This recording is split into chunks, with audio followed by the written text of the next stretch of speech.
नमस्कार, मैं हूं वैशाली गोगिया और आप देख रहे हैं न्यूज ढाणी। चलिए अब रुक करते हैं आज की प्रमुख खबरों का। प्रधानमंत्री नरेंद्र मोदी और कनाडाई पीएम मार्क कार्नी के बीच सोमवार सुबह हैदराबाद हाउस में मुलाकात हुई।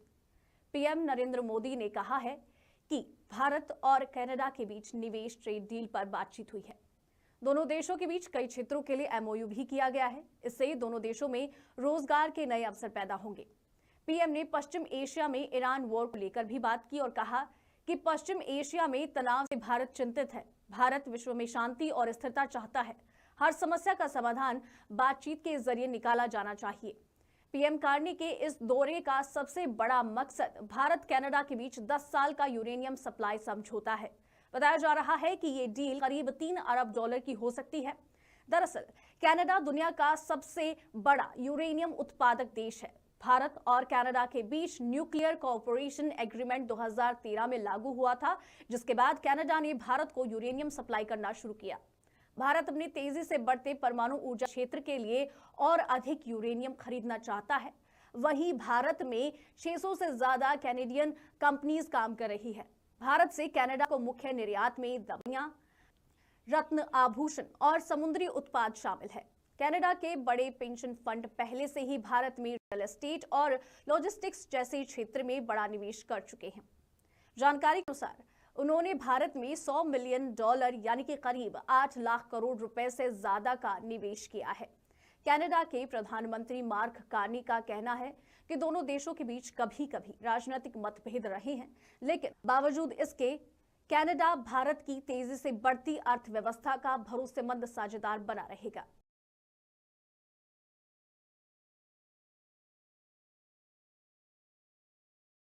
और रोजगार के नए अवसर बनेंगे।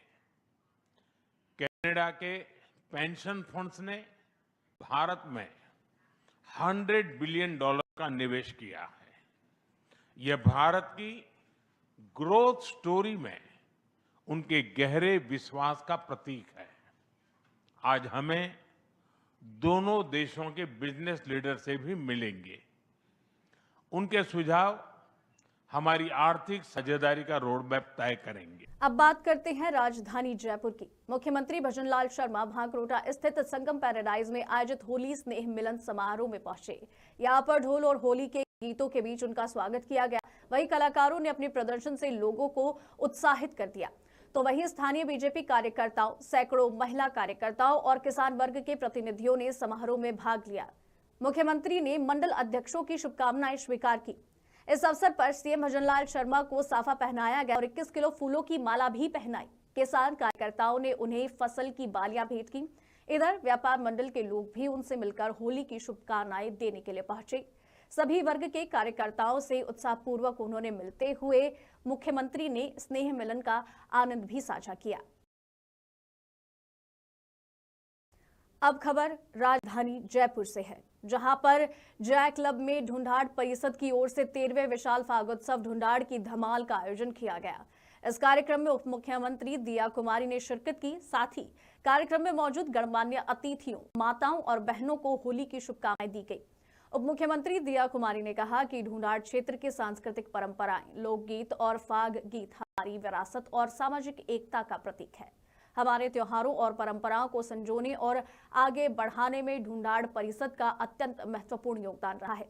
परिषद ने सदैव ही सांस्कृतिक गतिविधियों के माध्यम से समाज को अपनी जड़ों से जोड़े रखने का काम किया है। सरकार भी हमारे लोक नृत्य, लोक कलाओं, लोकगीतों, परंपराओं और रीति रिवाजों को व्यापक स्तर पर प्रोत्साहित करने के लिए प्रतिबद्ध है।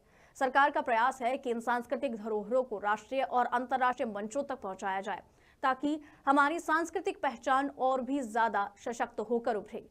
वहीं राज्यसभा सांसद घनश्याम तिवारी ने कहा कि ढूंढाड़ राज परिवार ने भारत के सनातन धर्म और इतिहास में महत्वपूर्ण योगदान दिया है। कार्यक्रम में पारंपरिक फाग गीतों और लोक कलाकारों की रंगारंग प्रस्तुतियों ने दर्शकों का मन मोह लिया। इस अवसर पर जयपुर सांसद मंजू शर्मा, मालवीय नगर विधायक कालीचरण सराफ, हिंडौन विधायक अनीता जाटव, पूर्व सांसद रामचरण बोहरा, भाजपा प्रदेश महामंत्री भूपेंद्र सैनी, पूर्व महापौर सौम्या गुर्जर मौजूद रही। ढूंढाड़ परिषद के अध्यक्ष विजयपाल कुमावत, कार्यक्रम संयोजक मनीष कुलवाल, महामंत्री अजय विजय वर्गीय सहित अन्य पदाधिकारी और सदस्यगण मौजूद रहे।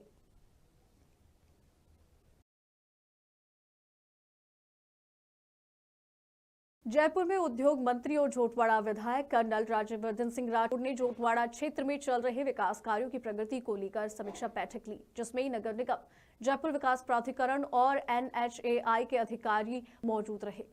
उद्योग मंत्री कर्नल राज्यवर्धन सिंह राठौड़ ने अधिकारियों को सभी कार्यों को तय प्राथमिकता के अनुसार और समन्वित तरीके से आगे बढ़ाने पर जोर दिया, जिससे क्षेत्र की मूलभूत समस्याओं का अस्थायी समाधान सुनिश्चित हो सके।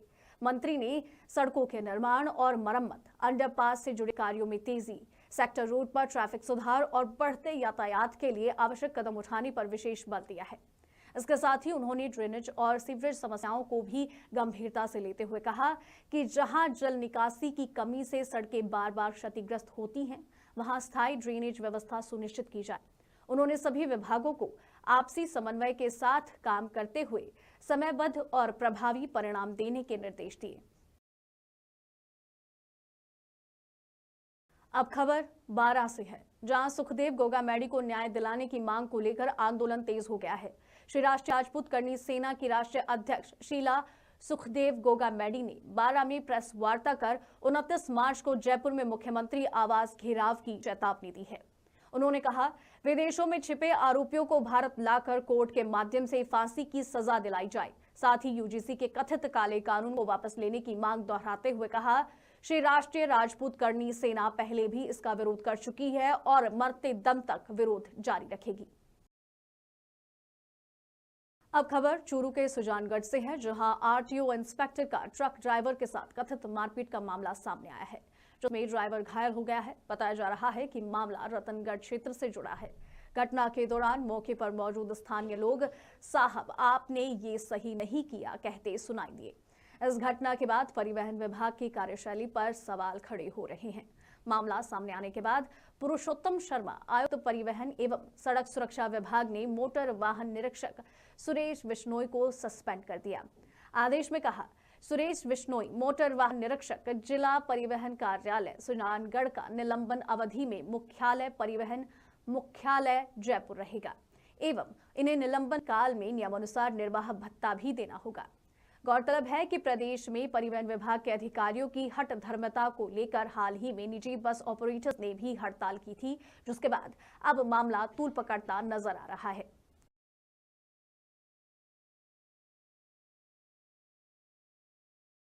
बारां जिले से वन्यजीव को लेकर खबर सामने आ रही है, जहां कूनो नेशनल पार्क से निकला चीता KP3 अब जिले की सीमा में दाखिल हो गया है।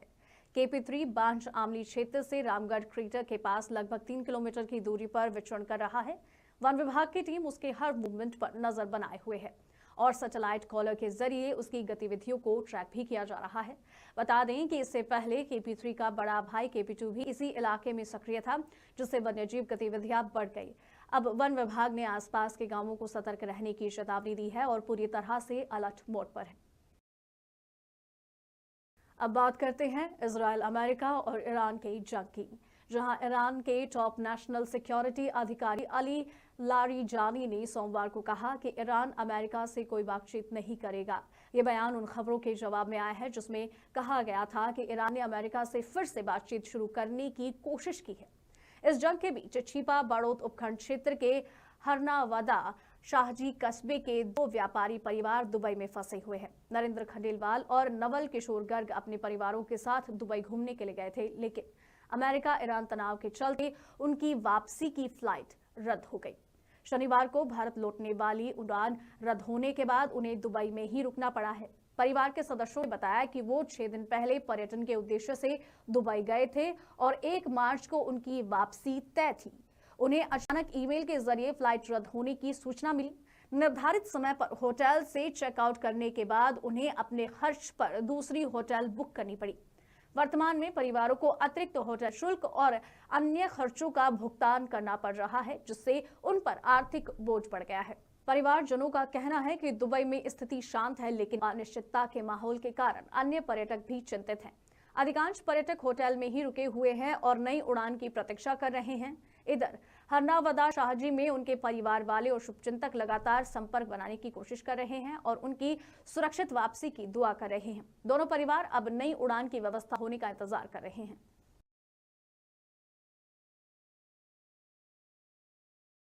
खबर 12 से है, जहां जिला पुलिस अधीक्षक अभिषेक अंदांशु द्वारा चलाए जा रहे ऑपरेशन नशा अभियान के तहत अटरू पुलिस ने कार्रवाई की। पुलिस अवैध गांजा जब्त कर एक आरोपी को गिरफ्तार किया है। यह कार्रवाई डीएसपी रामानंद यादव के सुपरविजन में हुई। डीएसपी ने बताया कि सूचना मिलने पर बरला रोड पर आकस्मिक चेकिंग के दौरान मध्य प्रदेश के आगरा मालवा निवासी ईश्वर सिंह को रोककर तलाशी ली गई, जिसमें उसके पास से 4 किलो 17 ग्राम गांजा जब्त किया गया। पुलिस ने आरोपी को मौके पर ही गिरफ्तार कर उसके खिलाफ एनडीपीएस एक्ट के तहत मामला दर्ज कर जांच शुरू कर दी है। उल्लेखनीय है कि 3 दिन पहले भी अटरू पुलिस ने 8 किलो 403 ग्राम गांजा जब्त कर मादक पदार्थों के खिलाफ बड़ी कार्रवाई की थी। खबर 12 जिले से है, जहां पर जिला कलेक्टर रोहिताश सिंह तोमर के सुपरविजन में प्रतियोगिता का समापन हुआ। छाबड़ा में 27 फरवरी से 1 मार्च तक आयोजित 13वीं जिला स्तरीय राजस्व खेलकूद प्रतियोगिता का भव्य समापन अनिल अग्रवाल के मुख्य आतिथ्य में संपन्न हुआ। 3 दिवसीय प्रतियोगिता में जिले के विभिन्न तहसीलों और कार्यालयों में टीमों की उत्साह को देखा गया और खेल भावना के साथ उन्होंने भाग लिया। ओवरऑल चैंपियन का खिताब 74 अंकों के साथ छबड़ा उपखंड टीम ने जीता, जबकि मांगरोल टीम उपविजेता और अटरू टीम तृतीय स्थान पर रही। Player of the tournament Dhanraj Sahariya को घोषित किया गया। विजेताओं को प्रशस्ति पत्र, ट्रॉफी और स्मृति चिन्ह भी प्रदान किए गए।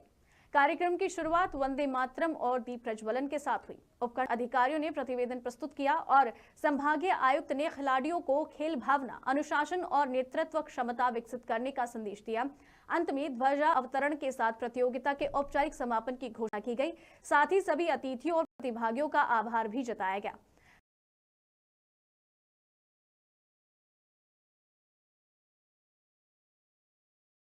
अब बात करते हैं होली के त्योहार की। बारां जिले के छबड़ा में होली महोत्सव के अवसर पर वर्षों पुरानी किन्नर नृत्य की अनोखी परंपरा मनाई जाती है। हर वर्ष की तरह इस साल भी ये परंपरा पूरे उत्साह के साथ मनाई जाएगी। नदी मोहल्ला युवा मंडल के तत्वाधान में शाम 8 बजे कस्बे में बैंड बाजों के साथ किन्नरों की भव्य बारात धरनावदा चौराहे से शुरू होकर नदी दरवाजा होते हुए रावण चौक पहुंचेगी। इसके बाद रात 9 बजे रावण चौक से स्थित रेणुका नदी पुलिया नदी मोहल्ला में किन्नर नृत्य का आयोजन होगा।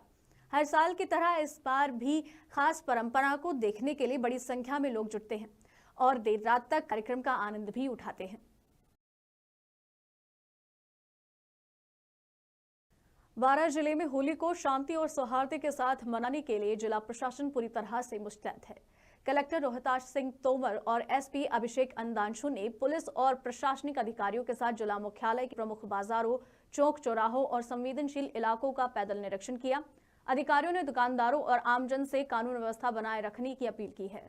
साथ ही सीसीटीवी, यातायात, पार्किंग, फायर सेफ्टी और पुलिस बल की तैनाती को लेकर निर्देशित किया। प्रशासन ने असामाजिक तत्वों, शराब पीकर वाहन चलाने वालों, डीजे की ध्वनि सीमा तोड़ने वालों और सोशल मीडिया पर अफवाह फैलाने वालों पर सख्त कार्रवाई का ऐलान किया गया है। कलेक्टर ने लोगों से होली को भाईचारे और प्रेम के साथ मनाने का आग्रह किया, जबकि एसपी ने किसी भी संदिग्ध गतिविधि की तुरंत पुलिस कंट्रोल रूम को सूचना देने की अपील भी की। खबर विराटनगर से है। विराटनगर थाना क्षेत्र के बिलवाड़ी कस्बे में रविवार रात को एक मकान से चोरी की घटना सामने आई है। पीड़ित महिला किरण देवी ने बताया कि चोर लाखों रुपए के जेवर और नकदी चुरा ले गए। सुबह को करीब 4 बजे कमरे के बाहर खटखट की आवाज आने पर उन्होंने शोर मचाया तो पड़ोस में रहने वाला एक व्यक्ति बाहर आया और उसने देखा कि 3-4 लोग छत से कूदते हुए एक बोलेरो में भाग गए हैं। इसके बाद चोरी की सूचना मिलते ही थाना अधिकारी सोहनलाल और एएसआई कृष्ण कुमार मौके पर पहुंचे और पास के मंदिर में लगे सीसीटीवी कैमरे के फुटेज के आधार पर चोरों को पकड़ने की कवायद शुरू कर दी। इस थाना क्षेत्र में लगातार बढ़ रही चोरियों से आमजन में डर का माहौल है।